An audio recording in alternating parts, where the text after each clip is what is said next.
danno? No, il danno è nessuno. Parliamo un pochettino di quello che stiamo facendo. Abbiamo... Ma che se dimenticato gli occhiali domenica? Vedi che scammata. Nella Ma lì tu vieni? Non lo so. Non vieni. Controlla se vieni. No, non viene. Come vi raccontavo l'altra volta, faremo tutta questa serie di video per raccontarvi un po' quello che facciamo. Sono le ore... Le tardi e mezza, le 10:30. Le 10:30, abbiamo finito oggi alle 10:30, abbiamo finito un pochettino Poi piove, tardi. ci sono i lampi, ci sono i tuoni. Ma noi Non abbiamo paura. Domani si va a scuola. non abbiamo paura e non ci fermiamo.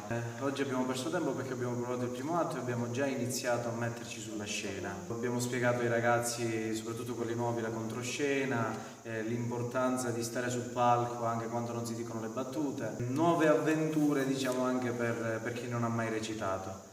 Per il resto che dire, abbiamo provato tutto il primo atto, sono stanco morto, siamo stanchi morti, si vede delle facce. Che abbiamo?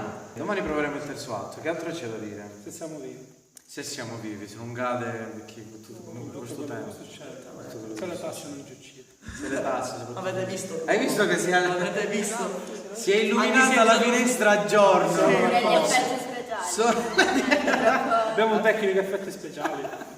Va bene signori, che dirvi? Dalla prossima volta vi presenteremo i personaggi, vi presenteremo gli attori, vi spiegheremo cos'è una regia, una scenografia. Però Fabrizio se non ci guarda, queste cose non le dire. Sì, se no si impauriscono. ve le spiego più avanti. Arrivederci.